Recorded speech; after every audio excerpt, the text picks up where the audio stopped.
Shalom tout le monde, on m'a dit que le Rav Partout a demandé que je vous dise quelques mots sur Hanouka.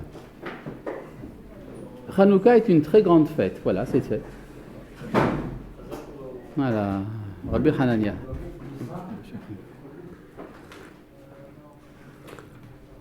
Bon, puisque on m'a demandé de vous parler de Hanouka, nous allons parler de Hanouka.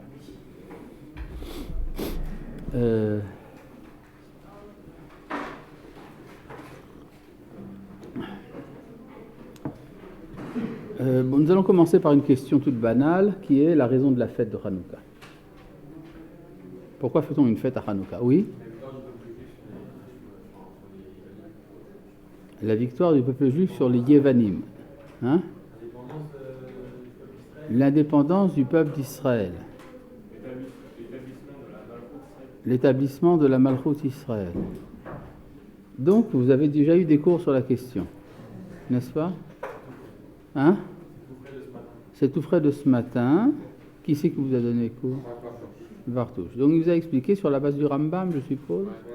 Très bien. Donc, le Rambam nous explique qu'il y a effectivement l'essentiel de la fête de Hanouka, c'est l'indépendance politique. Je tiens à vous rappeler que le Rambam ne mentionne pas ça seulement, il mentionne également le miracle de la fiole. D'accord? Et il y a en conséquence de cela deux halachot qui sont...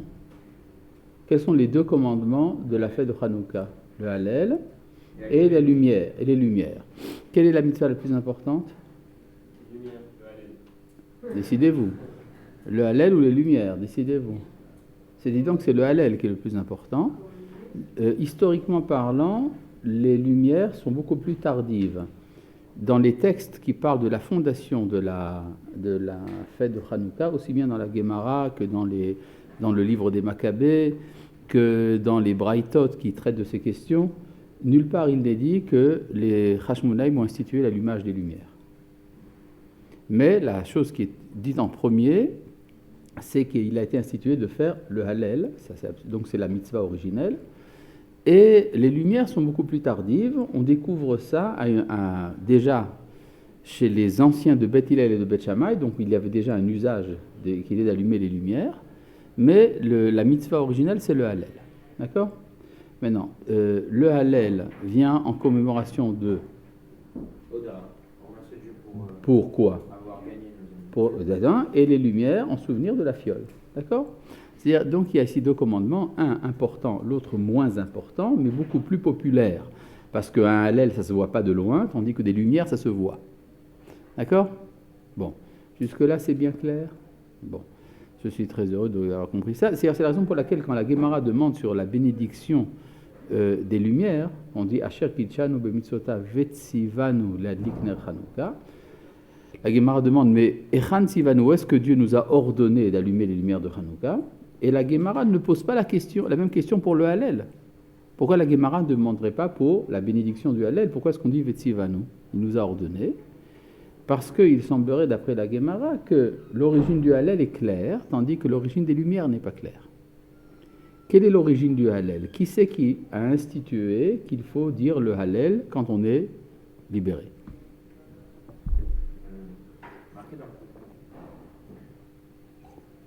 Marqué dans le. Tu sais que marqué dans le n'est pas une phrase. Dans le Shulchan Aruch. C'est-à-dire que les Hashmonaïm ont lu le Shulchan Aruch et qu'ils ont lu dans le Shulchan Aruch qu'ils devaient faire le Hallel. C'est la raison pour laquelle ils ont fait le Hallel. Disons pourquoi je parle. Depuis déjà 10 minutes, j'explique que la première institution des Hashmonaïm, la fête de Hanouka, c'est le Hallel. N'est-ce pas? Et j'ai expliqué que le Hallel est en souvenir de l'indépendance, tandis que les lumières, c'est à cause de la fiole. D'accord? Donc, je pense qu'il était clair que les Hashmonaïm ont dit le Hallel. Si j'ai dit que les Hashmonaïm ont institué le Hallel, c'est qu'ils l'ont dit, ils n'ont pas institué quelque chose qu'ils n'ont pas fait. Bon. Le problème, où est-ce que les Hashmonaïm ont été trouver ça, où est-ce qu'ils ont été chercher tout ça, qu'il fallait faire le Hallel quand il y a eu l'indépendance? À la sortie d'Égypte, nos ancêtres ont récité le Hallel lors de la sortie d'Égypte. Et pourquoi ils ont récité le Hallel? Parce qu'ils sont sortis d'Égypte, n'est-ce pas? Parce qu'ils sont libérés du joug des pharaons. C'est très bien. Et qui c'est qui a institué qu'il fallait dire le Hallel quand on est libéré? Moshe. C'est-à-dire que la Gemara nous dit que les prophètes, lors de la sortie d'Égypte, ont institué de dire le Hallel à chaque fois qu'on serait libéré. C'est-à-dire, ce qu'ont fait les Hashmonaïm, ils n'ont fait qu'appliquer une takana, donc une institution déjà décidée par les prophètes avant eux. D'accord ? Donc il n'y a pas de nouveau. Vetzivanu, c'est-à-dire Dieu nous a ordonné par la voix, par l'organe des prophètes lors de la sortie d'Égypte, de dire le Hallel à chaque fois qu'on est libéré. Donc en fait, les Hashmonaïm n'ont fait qu'appliquer une règle antérieure. Oui ? Cette takana a été fixée par les prophètes lors de la sortie d'Égypte. Or, les prophètes lors de la sortie d'Égypte étaient Moshe, Aaron et Myriam. C'est-à-dire que c'est Moshe, Aaron et Myriam qui ont institué le Hallel pour la sortie d'Égypte, pour Hanouka et pour Yom HaAtzmaut. C'est-à-dire, en fait, on ne fait qu'appliquer une règle qui a été fixée à l'avance, qu'à chaque fois qu'il y aurait indépendance politique, il faudra réciter le Hallel. Jusque-là, vous me suivez ? Pourquoi il y a des controverses sur le Hallel là ? Parce que les gens n'ont pas étudié dans mon cours. On a le droit de se tromper. D'ailleurs, il y a eu des controverses autour de Hanouka, il y a eu des controverses autour de la sortie d'Égypte. Les controverses autour de la sortie d'Égypte sont racontées dans la Torah. Il y avait Dathan, Aviram, Korach, ils n'étaient pas d'accord. Oui. Hein ? Oui, mais avoir une indépendance politique d'un peuple qui va sur une terre. Ah, une indépendance politique ne signifie pas forcément un territoire. Par exemple, les enfants d'Israël, lorsqu'ils sortent d'Égypte, constituent une entité politique qui fait des guerres, des traités, qui a une économie, un roi, des impôts, tout le reste. Et ils n'ont pas de territoire. On a vu des choses pareilles, par exemple, dans l'Antiquité, il y avait les Goths. Non, les Goths. G-O-T-H. S, Visigoths et Ostrogoths. Hein? Bon, ils avaient des rois, ces gens-là. Il y avait les rois des Goths. Mais les Goths n'avaient pas de territoire. Ils avaient un roi, ils n'avaient pas de territoire. C'est-à-dire qu'ils étaient une entité politique qui existait, qui avait une vie politique, qui entretenait des relations diplomatiques, etc., sans avoir de territoire. D'accord ? Quoi ? Qu'est-ce qu'il y a encore ? Quoi ? C'est une moue. Ça s'appelle une... Pourquoi c'est pas tout à fait exact ? Ils ont été chassés par les Huns, c'était transitoire. Oui, bien sûr. Oui, mais enfin, disons, ils étaient chassés par les Huns, c'est vrai, et par les autres aussi. Mais, justement, ils ont traversé toute la Sibérie pour trouver un territoire. Quoi ? Si. Ça dépend à quelle époque. En tout cas, bon, il y avait des Germains à la frontière chinoise, les Hussun, en passant.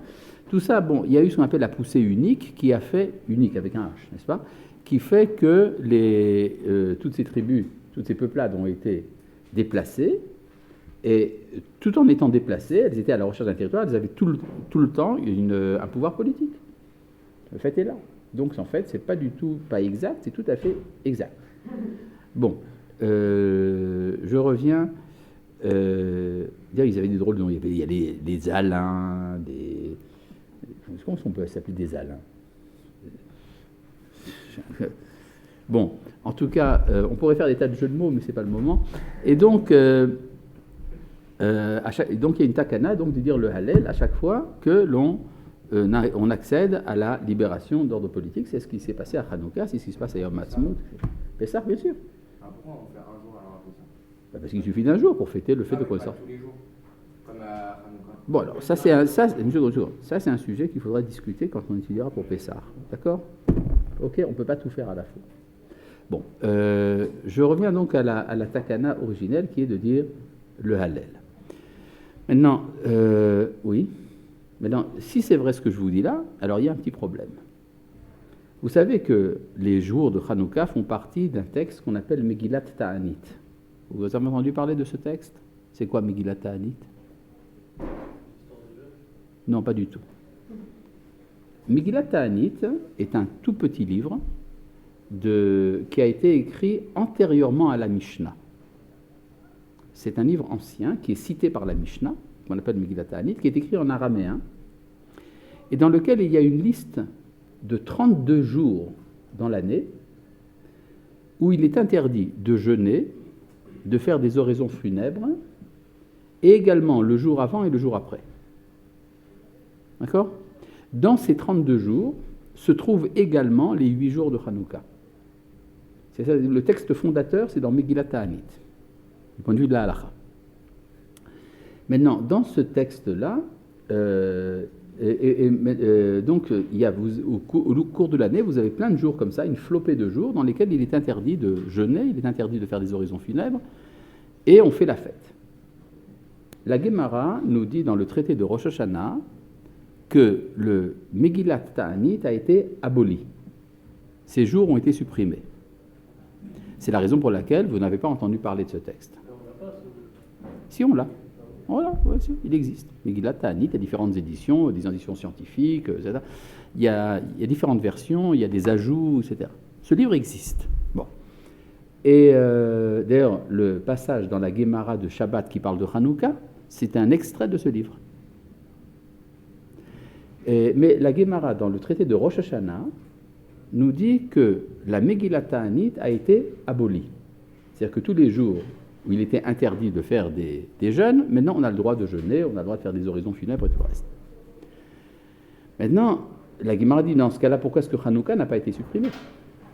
Maintenant, et si on... Oui. Alors, pourquoi elle a été supprimée? Tout simplement parce que cette liste de jours, c'est, pour l'essentiel, des fêtes qu'on faisait en souvenir des victoires des Hashmonaïm. Qu'est-ce que j'ai dit? J'ai dit que c'était que des victoires, je dis essentiellement. Est-ce que essentiellement signifie tout? C'est même le contraire. Donc la question, a priori, est futile. Mais tu n'as qu'à lire le livre. En tout cas, étant donné que ça commémore des événements qui se sont produits à l'époque où il y avait un État indépendant des enfants d'Israël, après la victoire des Hashmonaïm, alors il tombe sous le sens qu'à partir du moment où cet État a été détruit, il n'y a plus de sens à fêter toutes les fêtes des victoires des Hashmonaïm.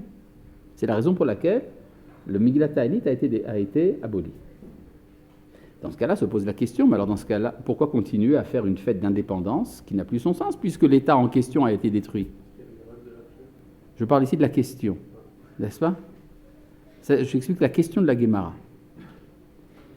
Et en fait, cette question de la Gemara explique la même question qui apparaît dans le traité de Shabbat. Dans le traité de Shabbat, la Gemara demande « Maï Hanouka » Pourquoi Hanouka? Et on comprend, c'est-à-dire pourquoi Hanouka, et après on nous raconte l'histoire de la fiole, alors on a pensé que ça voulait dire que Hanouka était à cause de la fiole. C'est pas ça que pose la Gemara comme question. Elle demande pourquoi est-ce qu'on continue à faire Hanouka alors qu'il y a eu la destruction du temple. Oui. La même question se pose, très bien. Cette question est posée par Rabbi Yitzhak Abrabanel dans son commentaire de la Haggadah. Pourquoi est-ce que nous faisons Pessah alors que nous sommes maintenant en exil en Espagne? N'est-ce pas? C'est la même question que pose Rabbi Yitzhak Abrabanel. Il donne sa réponse là-bas, une très bonne réponse, mais ce n'est pas notre sujet maintenant. Mais la question pour Hanouka se pose aussi. Et la réponse, c'est qu'il y a eu la fiole d'huile. C'est-à-dire, qu'est-ce qu'elle vient faire cette fiole? Elle vient expliquer que les Chachamim ont vu dans le miracle de la fiole un signe qu'il y avait dans Hanouka une dimension supplémentaire à la dimension politique qui justifiait de continuer Hanouka même après la destruction du temple. Voilà. Quoi? Les autres non. Justement, la fiole. Ce qui fait que vous avez un motif qui revient tout le temps, un leitmotiv de Hanouka qu'on trouve un peu partout, la victoire de la lumière contre l'obscurité, n'est-ce pas? Bon, on peut dire que ce n'est pas un hasard, la victoire contre les Grecs, c'est la victoire de la lumière contre l'obscurité, n'est-ce pas? Jusque-là, vous me suivez? Vous avez même des midrashim qui vous expliquent que quand la Torah, dans le livre de Bereshit, dit le mot Chosher, la première fois, vers Chosher al Peneteum, l'obscurité qui était sur l'abîme, ça prépare l'apparition de la Grèce dans l'histoire. Oui. Je ne sais pas encore. D'accord. Et vous avez compris jusqu'à présent? Donc on parle toujours comme ça, les lumières contre l'obscurité. Les obscurités, c'est les Grecs et nous, c'est la lumière. D'accord? Là, j'ai un petit problème. Vous connaissez un peu l'histoire des Grecs? Bon, qu'est-ce qu'ils ont donné au monde, les Grecs? Ils ont donné beaucoup de choses. La philosophie, la démocratie, la science, l'esthétique, l'esthétique, donc c'est énormément de choses. Je reprends. Hein? Le sport, les Jeux Olympiques, c'est-à-dire, il y a énormément de choses qui nous viennent de la Grèce et qui sont des choses extrêmement positives. Alors, il faut être obscurantiste pour déclarer que la Grèce, c'est l'obscurité. C'est la façon de se tourner, peut-être. Non, mais j'en suis à la question. Vous avez compris ma question? C'est plus important de comprendre la question que de donner une réponse. Parce qu'il vaut mieux rester avec une bonne question qu'une mauvaise réponse. Donc, c'est vrai que nous avons plein de réponses que nous voulons tirer de nos fagots, derrière les fagots, mais ce n'est pas grave. On en est pour l'instant à s'appesantir énormément sur la question. Oui? Vous avez compris le problème? C'est-à-dire, si nous parlons, il faut être bien conscient que les Chachamim, quand ils parlaient de la Grèce, savaient que la Grèce, c'est la lumière. C'est-à-dire, sans les Grecs, le monde aurait été plongé dans une très profonde obscurité. Et ce qui ne fait que renforcer notre problème. Pourquoi est-ce que les Chachamim ont déclaré que la Grèce, c'était l'obscurité? Il y a une différence entre la Grèce de la démocratie et la Grèce hellénistique. Alors vous dites comme ça, que les Chachamim, ils n'avaient rien contre les Grecs de la Grèce classique, Platon, Aristote et Socrate, et Périclès et tous les copains, tandis que notre opposition, c'était en fait contre les Séleucides, les hellénisants qui étaient une forme dégradée de la Grèce.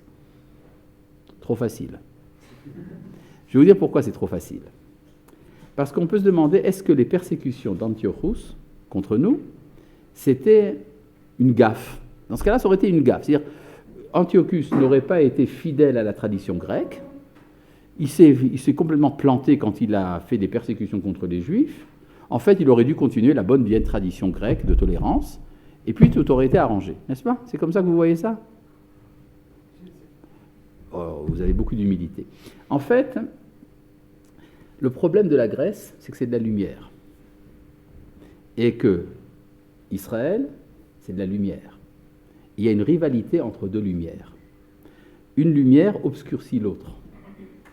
C'est pour ça que pour Israël, la lumière des Grecs est une obscurité. La Guémara nous dit, ils ont obscurci les yeux d'Israël. C'est pas que c'est l'obscurité en soi. Il y a ici, justement parce qu'il y a une lumière, cette lumière s'oppose à une autre lumière. Quand on parle de lumière, on parle ici de sagesse. Or, il y a deux formes de sagesse et elles sont rivales l'une de l'autre. C'est ça qu'ils vont, oui. Hein? Elles peuvent se compléter, éventuellement, il faut voir. Mais le problème, c'est de savoir qui va prendre la place de l'autre. Et chacun doit être à sa place. Par exemple, une des premières rencontres que nous avons entre des Juifs et des Grecs est racontée par un élève d'Aristote du nom de Cléarque. Cléarque, qui était un élève d'Aristote, qui était le maître d'Alexandre le Grand, qui a fait la conquête du Proche-Orient et qui a hellénisé le monde entier. Cléarque raconte qu'Aristote a rencontré un Juif qui s'appelait Simon. Vous avez entendu parler d'un Juif du nom de Simon au temps d'Aristote?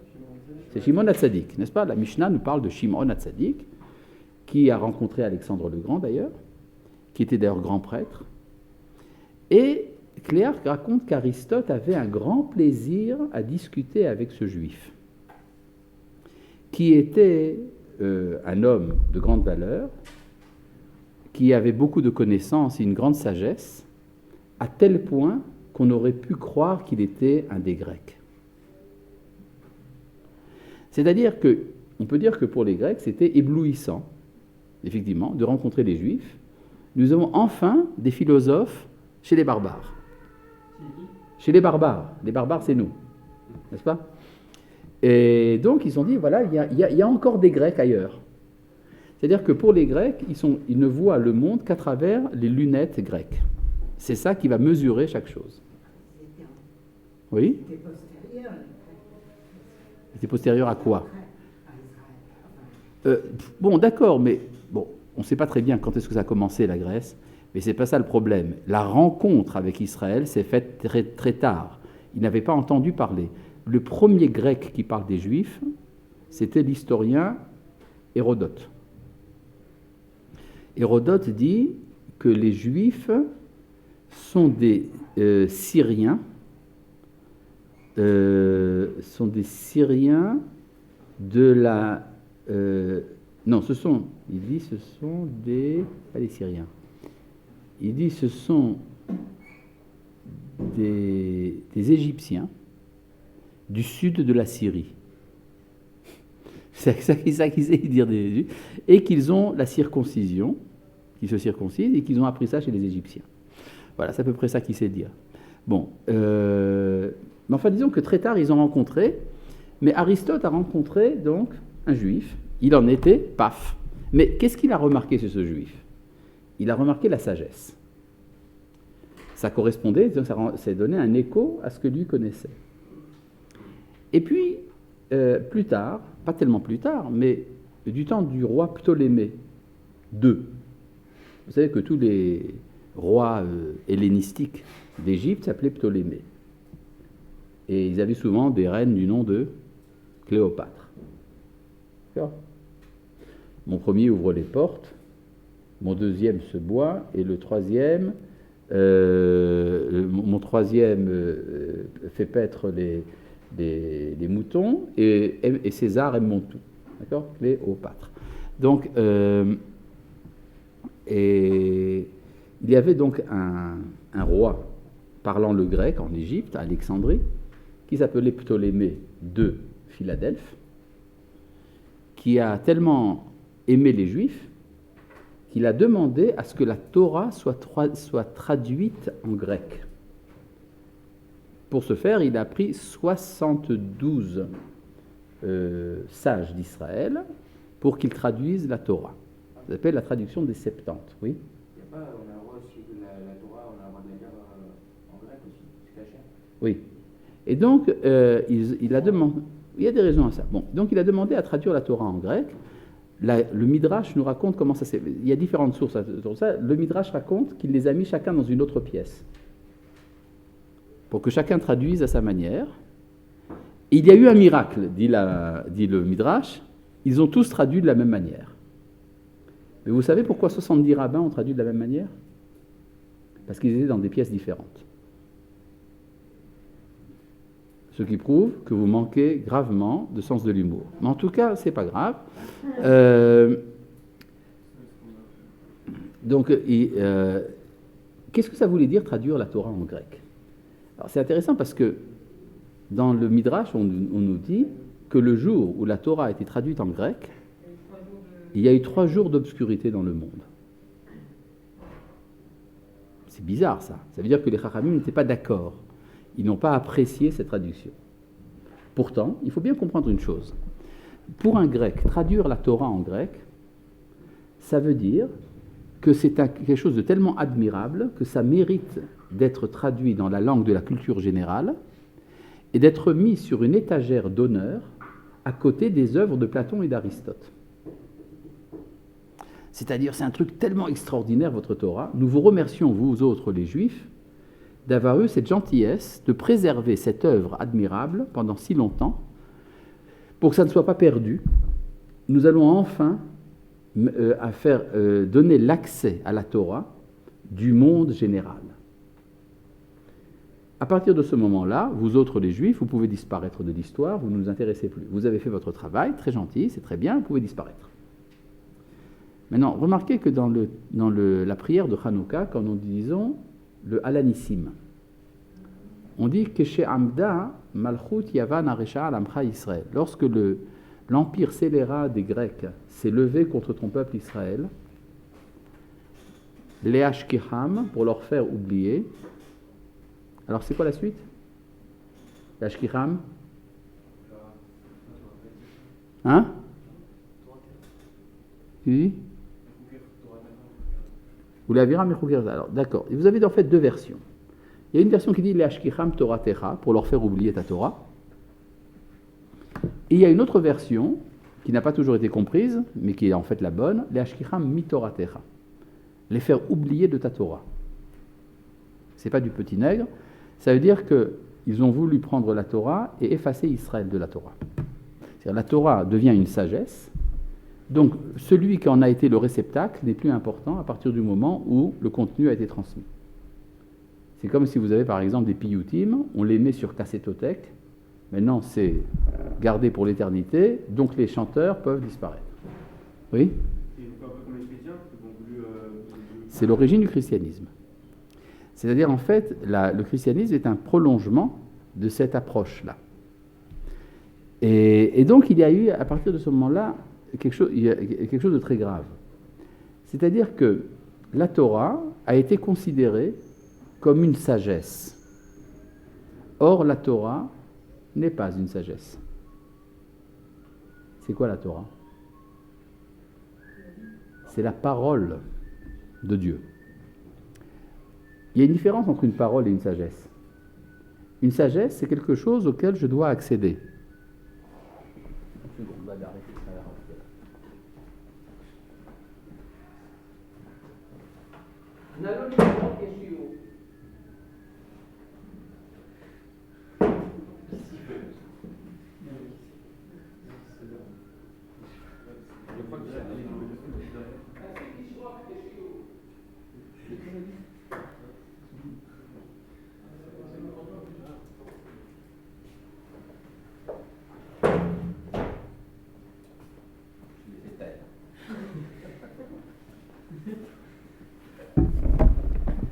Bon, alors j'en reviens donc à notre sujet. La Torah est une parole. Quand il y a une sagesse, elle est éternelle. Par exemple, la loi de la gravitation universelle, ça fait partie de la sagesse du monde. À cause de la loi de la gravitation, vous savez ce qui se passe avec les pommes? Elles tombent. Où est-ce qu'elles tombent, au fait? Pas loin du pommier, n'est-ce pas? C'est une règle immuable, c'est la loi. Comme disait d'ailleurs un chanteur français, la loi de la pesanteur est dure, mais c'est la loi. Et en fait, nous avons des témoignages historiques comme quoi les pommes tombaient avant que Newton n'ait découvert cette loi. Ce qui prouve qu'il n'y a aucun rapport entre la loi de la gravitation et Isaac Newton. N'est-ce pas? Il n'a fait que la découvrir. S'il ne l'avait pas découvert, eh bien lui aurait été en dehors de la sagesse, mais la sagesse serait restée. Tandis que la Torah, c'est exactement le contraire. La Torah étant une parole, la parole implique l'interlocuteur, celui à qui cette parole est donnée. Donc, s'il n'y a pas quelqu'un pour la recevoir, elle n'a pas de sens. Or, pour comprendre la Torah, comme c'est une parole, il faut savoir à qui cette parole est adressée. Elle est adressée à Israël, elle n'est pas adressée aux nations. Maintenant, les Grecs n'ont pas compris ça. Ils ont compris que la Torah n'était qu'une sagesse. Maintenant, pourquoi est-ce qu'ils ont compris ça? Parce que c'était à une époque où Dieu a cessé de parler. La prophétie a arrêté. Tant qu'il y avait des prophètes, personne n'aurait pu penser comme ont pensé les Grecs. Il était évident qu'il s'agit d'une révélation de parole du Créateur à Israël. Ce n'est qu'à partir du moment où la névoie, la prophétie arrête, qu'on commence à se demander, est-ce que la Torah ne serait pas simplement une sagesse? Oui. Tout à l'heure, vous avez dit qu'il y avait un singe juif et une sagesse grecque. Oui? Non.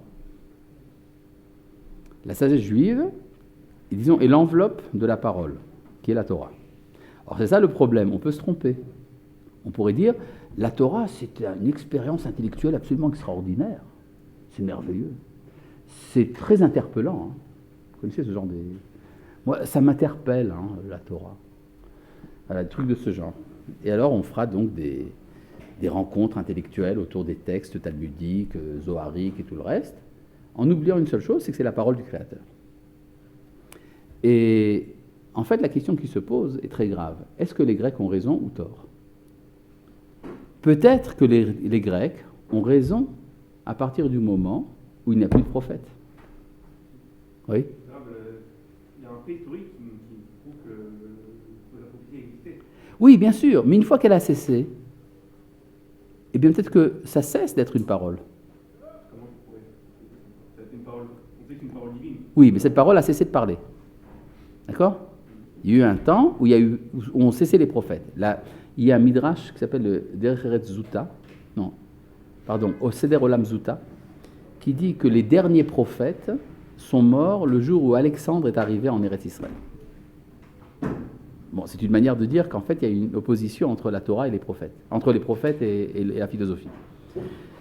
Et donc, peut-être que c'était vrai à un moment, mais c'est caduc. C'est-à-dire, c'est vrai qu'à un moment, la Torah a été une révélation, mais maintenant que cette révélation a cessé, peut-être que ce n'est que de la philosophie. Donc peut-être que les Grecs ont raison d'exiger de notre part de nous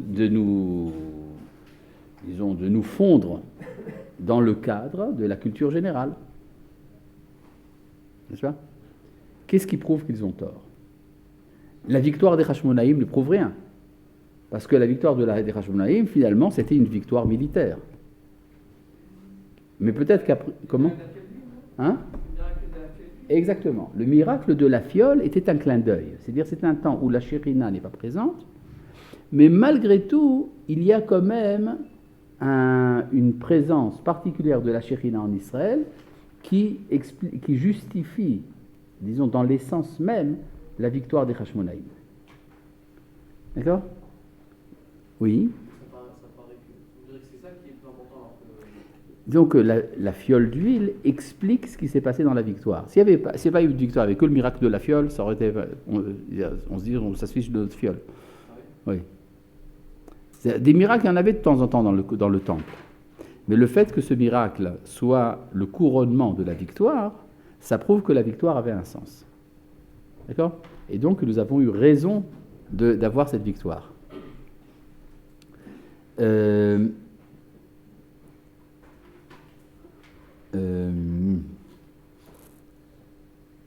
est-ce que j'en étais ? Oui, non, la fiole d'huile.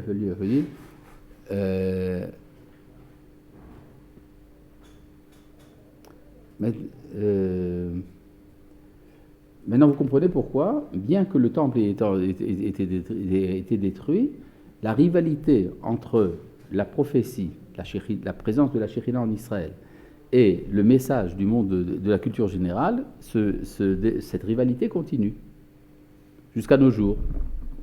Maintenant, là, je voudrais vous poser une petite question. Pourquoi est-ce que la fête de Hanouka, donc qui commémore cette victoire, a été fixée pour le 25 qui se lève ? Est-ce que le Rav Partouche vous a expliqué pourquoi ? Parce que la guerre a été finie le 25. C'est faux. La conquête de Jérusalem a été réalisée pendant les premiers jours du mois de Kislev. Je ne dis pas qu'ils se sont arrêtés le 25. Oui, ça c'est des drachotes très tardives. Mais si on voit dans les livres historiques, nous voyons qu'en fait, la conquête de Jérusalem a été réalisée dans les premières semaines du mois de Kislev.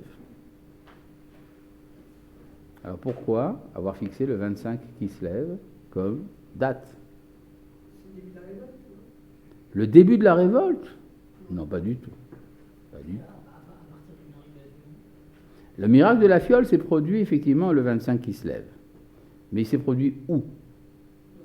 Dans le temple. Et pourquoi est-ce qu'ils avaient besoin justement de ce miracle ? Parce que c'était la date qu'ils avaient fixée pour l'inauguration. Le mot Hanouka signifie inauguration. C'est-à-dire qu'en fait, la fiole, c'est à cause de Hanouka, et pas Hanouka à cause de la fiole. Donc, à nouveau, on revient à la question. Pourquoi est-ce que les Hashmonaïm ont fixé le 25 Kislev comme date de l'inauguration ? Oui. Est-ce que le symbole de la Shrina, On ne va pas fixer une date à cause d'un symbole. Il faut qu'il y ait une raison historique. Vous allez me dire parce que c'est là, ça a pris du temps à déblayer, d'accord ? Il y avait plein d'impuretés. Ils ne sont pas reconstruits. Le temple était entier. Il était simplement transformé en temple païen. Donc ils ont dû reconstruire l'autel. Ça a pris du temps. Et quand l'autel était prêt, c'était le 24 Kislev. Et donc, à partir du 25, ils ont fait l'inauguration. D'accord. Alors on peut dire qu'effectivement, ça prend du temps pour déblayer, pour amener des pierres, etc. Alors ça prend du temps. Mais, à nouveau, on se pose la question, est-ce qu'ils n'auraient pas pu faire un peu plus vite ou un peu plus lentement ? Je ne sais pas. Pourquoi le 25 Kislev ? Eh bien, c'est tout simple. C'est écrit en toutes lettres. Il faut simplement lire. C'est écrit en toutes lettres dans le livre des Maccabées. Que le 25 Kislev, c'était 3 ans, jour pour jour, après que Antiochus ait souillé le temple avec une idole de Zeus et qu'il ait présenté un cochon sur l'autel.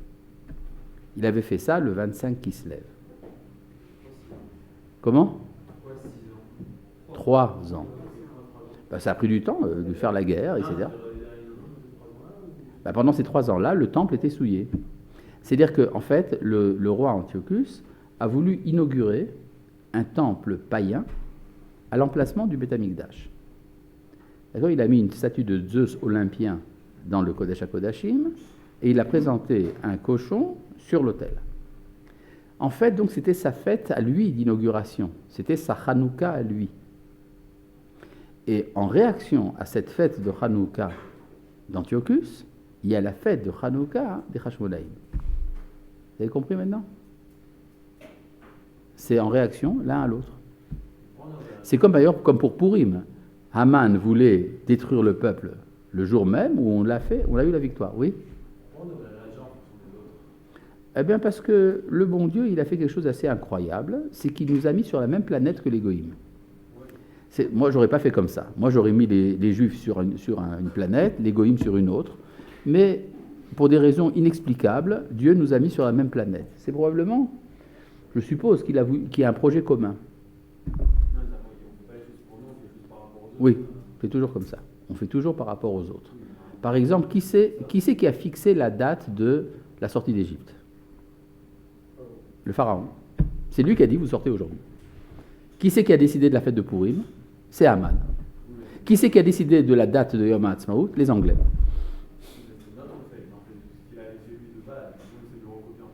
Non, on ne le recopie pas. On lui fait la nique. On lui dit, voilà, si tu vois, tu as voulu... eh bien voilà. Le jour même où tu as voulu souiller notre temple, eh bien, nous allons faire notre temple à nous. Oui ? Comment ? Ah, ça c'est la bonne question. Pourquoi est-ce qu'Antiochus a souillé le temple le 25 Kislev ? Par rapport à nous. Mais qu'est-ce qu'il y avait fait par rapport à nous ? Il n'y avait pas encore la fête de Hanouka. Hein ? Mais pourquoi le 25 Kislev ? C'est ça ma question. Pourquoi est-ce qu'Antiochus, quand il a voulu lutter contre les Juifs, a décidé de faire un temple païen justement le 25 Kislev ? Il doit y avoir une raison.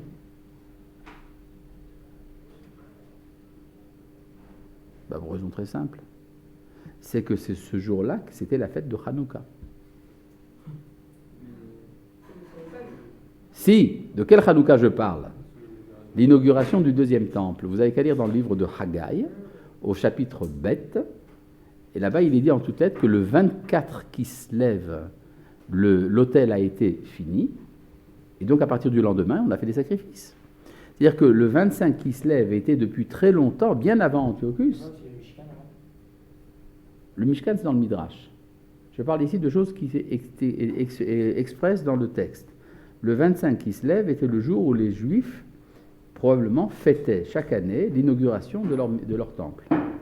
Et donc, en fait, la Hanouka d'Antiochus, c'était en réaction à la Hanouka des Juifs de l'époque. Comment ? Exactement. Donc, en fait, Antiochus réagit à nous et nous réagissons à Antiochus. Ça fait donc 3 Hanouka déjà. Oui ? Oui. Oui. C'est un même qui obscurait l'autre, ça veut dire qu'elle est censée être plus forte que l'autre. Oui, bien sûr. Vous allez dire grec est plus forte que... Oui, bien sûr. Parce qu'elle est liée à la nature. La nature, c'est ce qu'il y a de fondamental dans le monde. Oui ? Vous avez dit 26 Kislev par rapport à l'inauguration du deuxième temple ? Oui. Pourquoi pas le premier ? Le premier, ça s'est fait le 8 Tishri. Oui, mais on ne fêtait pas le 8 Tishri à l'époque du deuxième temple. Le premier temple avait été détruit. Donc, s'il a été question de faire une fête pour la construction du premier temple, elle n'avait plus de sens après la destruction du premier temple. Donc, les Juifs fêtaient l'inauguration de leur temple, je veux dire du deuxième, le 25 Kislev. Oui. Alors, la question reste, mais pourquoi ceux qui ont fondé le deuxième temple ont décidé de faire l'inauguration le 25 Kislev. Hein? La question est claire, non? Très bien. Vous avez compris ma question? Toi avec la kippa. Tu as compris la question? Oui. Comment tu as su que c'était de toi je parlais? Bizarre quand même. Bon. Donc la question c'est pourquoi le 25 Kislev? Eh bien tout simplement parce que le prophète Zecharia, quand il voit la construction du deuxième temple, il voit le retour de la Shekhinah en Israël. Et cette Shekhinah lui apparaît comme une lumière du sein de l'obscurité. Et donc, les prophètes ont décidé de fonder le temple le jour de la fête des Lumières. Vous avez compris? C'était parce que c'était la fête des Lumières. De quelle fête je parle? La fête des Lumières, c'est très simple. Vous savez qu'il y a dans la Torah un commandement qui est d'amener les bikurim, les prémices, au temple. Les prémices, c'est quoi? Les premiers fruits. Quels fruits? Hein? Les 7 espèces qui grandissent en Eretz Israël, n'est-ce pas? C'est-à-dire si c'est un pommier ou un poirier, rien à voir. Mais si c'est par exemple de la vigne, alors on amène les premiers raisins. Des figuiers, on amène les premières figues. Jusqu'à quand est-ce qu'on peut amener les bikurim? Jusqu'à Sukkot. Jusqu'à Sukkot, c'est au cours de l'été, vous avez des figues, vous avez des raisins, vous avez des grenades, vous avez des dattes.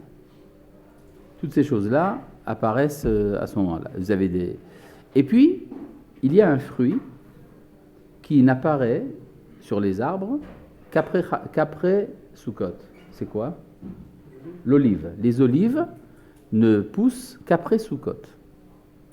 Qu'est-ce qu'on fait avec des olives dans l'Antiquité? De l'huile. Et à quoi elle sert l'huile? À éclairer et à frire. N'est-ce pas? Donc, si vous faites une fête des Lumières, attendez, alors maintenant, la Mishnah nous dit que pour les olives, on peut amener jusqu'à Hanouka. Maintenant, prenez une société agricole de l'Antiquité qui a fini d'engranger la récolte. Qu'est-ce qu'elle fait? Elle fait la fête de l'engrangement. C'est la fête de Sukkot, n'est-ce pas? C'est pour ça qu'elle s'appelle Chag HaAsif, la fête de l'engrangement. Quand on a fini la récolte des olives, qu'est-ce qu'on fait dans une société agricole? On fait une fête. De combien de jours? 8 jours, comme Sukkot. Et quel sera le thème central de la fête? La lumière et des beignets. N'est-ce pas? Et comme ça se passe en plein hiver, qu'est-ce qu'on fait? On reste à la maison. Qu'est-ce qu'on fait à la maison quand on est coincé? On joue avec la toupie. N'est-ce pas?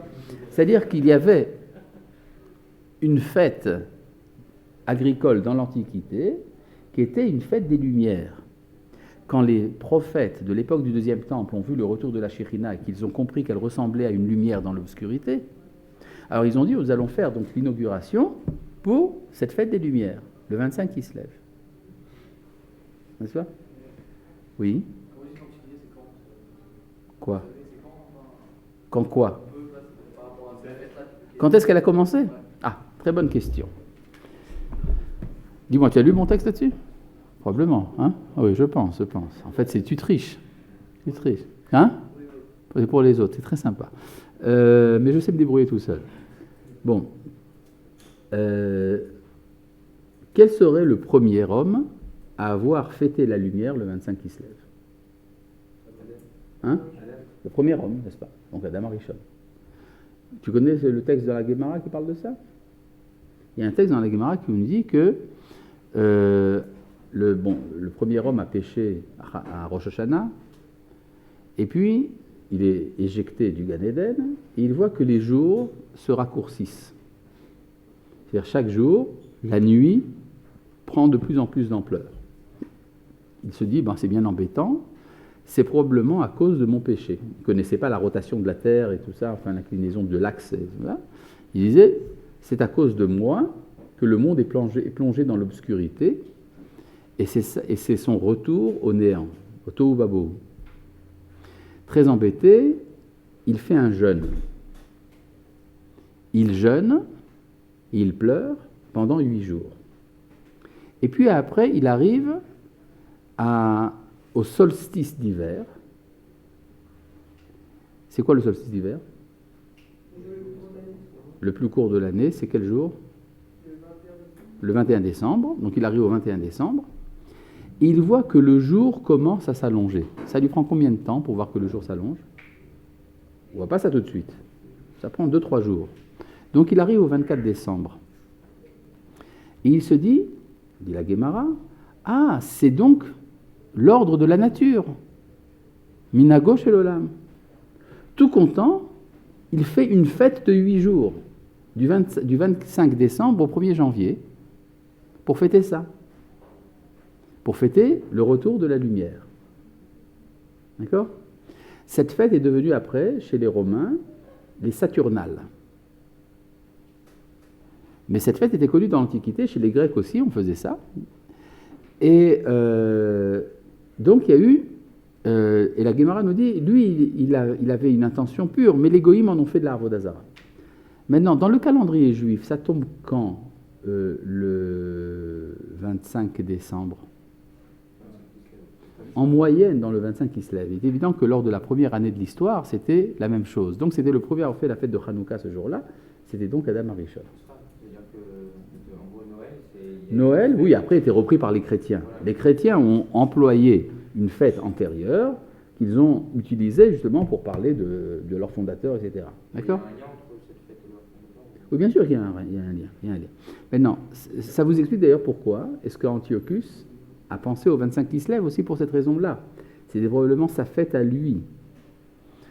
Et donc, il y a une apparition de la lumière à partir du 25 qui se lève, effectivement, qu'on est plongé dans l'obscurité, et c'est à partir de ce moment-là que la lumière augmente. Mais dans ce cas-là, celui qui a décidé qu'il y aurait plus de lumière à partir de ce moment-là, c'est le créateur du monde lui-même, n'est-ce pas? Or ça, il l'a écrit dans la Torah. Qui se lève, c'est quel mois dans l'année? Le 9e, si on compte à partir de Nissan, et si je compte à partir de Tishri, le 3e. N'est-ce pas? Vous avez vu que le mot or, lumière, apparaît dans le 3e verset de la Torah. Comment? C'est le 25e mot, n'est-ce pas? Si vous prenez depuis Bereshit, Bara, Elohim, Et, Hashamayim, Ve'et, Haaretz, Ve'aretz, Aita, Tohu, Favu, Vechosher, Al, Pene, Teom, Veruach, Elohim, Merachefet, Al, Pene, Hamaim, Ve'ayomer, Elohim, Yehi, or 25. Donc le 25e mot. Donc on voit bien que les fêtes d'Israël ont une origine dans l'ordre du monde, avant l'événement historique qui justifie la fête. C'est-à-dire, on ne fixe une fête qui engage tout Israël que quand il y a un événement qui concerne tout Israël. Mais la date elle-même était prédestinée. Pourquoi cette date? Quoi? Pourquoi cette date précisément? Pourquoi le chiffre? Pourquoi le 25? Bon, il y a des raisons kabbalistiques à ça, mais disons que, de manière générale, la puissance de la vie se trouve au début du mois, au milieu du mois, pas en fin de mois. De même, pour les mitzvot, on fait en général les mitzvot au début de la journée, pas en fin de journée. Oui, c'est la fin, justement. Il y a ici quelque chose d'assez surprenant. D'accord? C'est-à-dire, c'est la capacité dans Hanouka de voir de la lumière dans l'endroit le plus bas. D'accord? C'est pour ça, d'ailleurs, que c'est une fête qui est, on peut dire, une sorte de cadeau quand on part en exil. On part en exil, on nous donne un peu de lumière avant de partir. D'accord? C'est comme ça que ça s'est passé. Donc pendant tout le temps de l'exil, la dimension politique de Hanouka a disparu, on a retrouvé la dimension de la lumière qu'il y avait auparavant, et ce, jusqu'au jour de Hanouka de l'année 1917. Qu'est-ce qui s'est passé lors de Hanouka en 1917? Il y a eu quoi?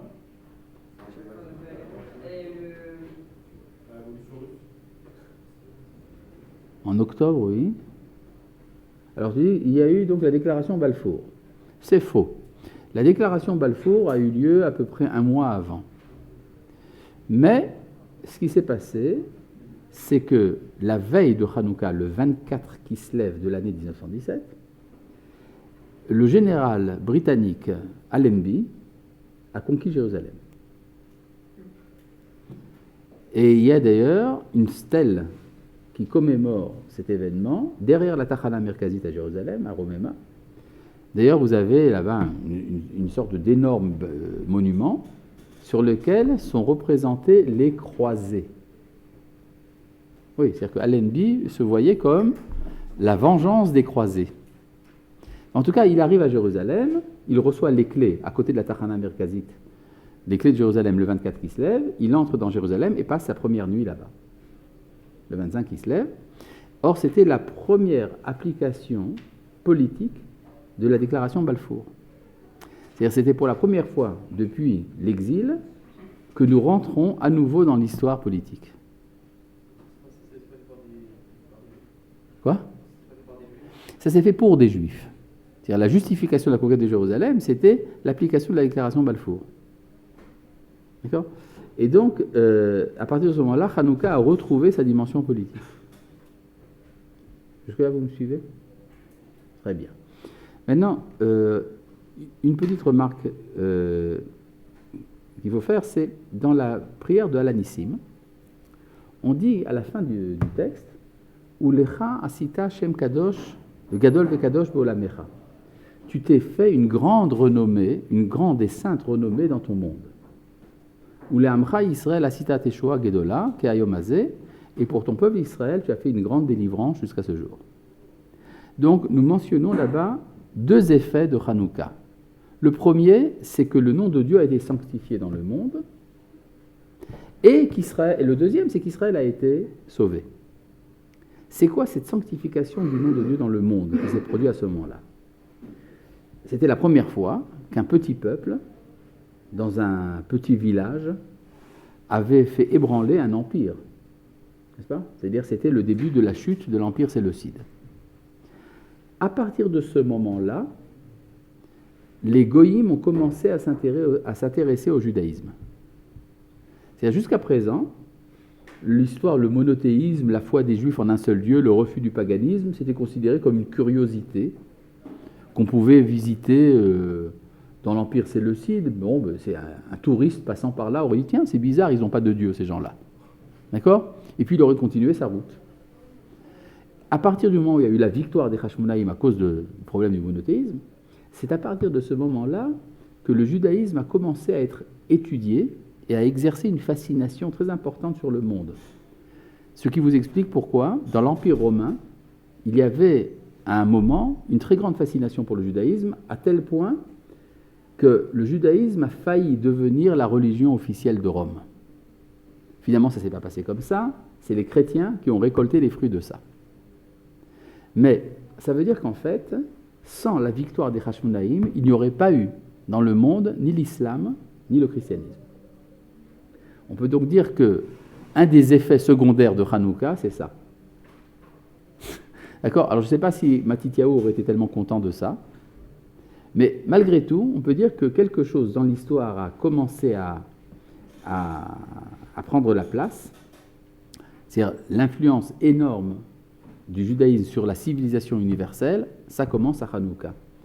C'est-à-dire que ce n'est pas simplement un événement local, nous avons purifié notre temple, nous nous sommes libérés des Grecs. C'est quelque chose de beaucoup plus fort.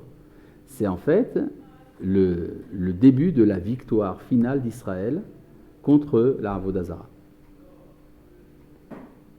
Voilà, c'était donc quelques pensées autour de Hanouka, puisqu'on m'a demandé de vous dire quelques mots sur la fête. Voilà, Chag Sameach.